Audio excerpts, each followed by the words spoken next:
پاک فوج جو ہماری دفاعی لکیر ہے، جس سے ہمارا دفاع وابستہ ہے، جس پہ پوری قوم کو فخر ہے کہ ہماری پاک فوج ہماری جان ہے، ہماری پاک فوج ہمارے جو ہے سرحدوں کی محافظ ہے، ہماری پاک فوج اگر سرحدوں پہ کھڑی ہے، وہ دشمن کو ناکو چنے چپوا رہی ہے، تو ہم اپنے گھروں میں آرام سے سو رہے۔ تو ہماری دفاعی لکیر ہے، ہماری آرمی ہماری دفاعی لکیر ہے، ہماری پاک فوج ہمارا فخر ہے، ہمارا غرور ہے ہماری فوج۔ تو ہماری فوج جدید ٹیکنالوجی میں وقتاً فوقتاً اضافہ کرتی رہتی ہے، اپڈیٹ اپنے آپ کو کرتی رہتی ہے۔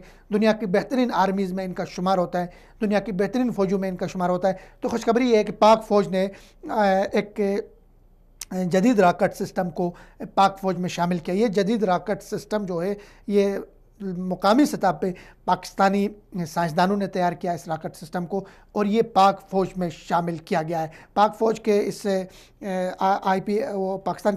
پاک فوج کے ترجمان کے مطابق آرٹلری کور میں A-100 ملٹیپل راکٹ کو شامل کیا گیا ہے، اور اس کی خصوصیت یہ ہے کہ یہ 100 کلومیٹر تک اپنے ہدف کو پھرتی کے ساتھ، چالاکی کے ساتھ ٹارگٹ کر سکتا ہے، اس کو نشانہ بنا سکتا ہے۔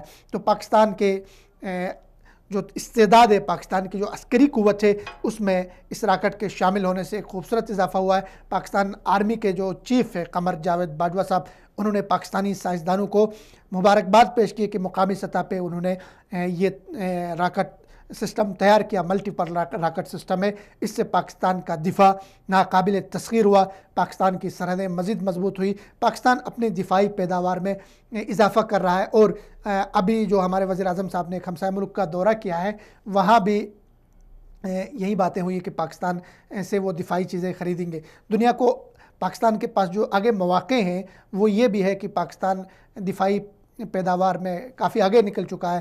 اسلامی دنیا کے ممالک بھی پاکستان سے اسلحہ، پاکستان سے چیزیں خرید سکتے ہیں، پاکستان سے ٹریننگ آلریڈی وہ لے رہے، تو پاکستان سے ویپنز، جدید ویپن سسٹم وہ پاکستان سے خرید سکتے ہیں۔ تو یہ ایک اچھی خبر ہے، مثبت خبر ہے کہ پاکستان نے یہ راکٹ سسٹم کو اپنے استعداد میں، اپنے عسکری اس میں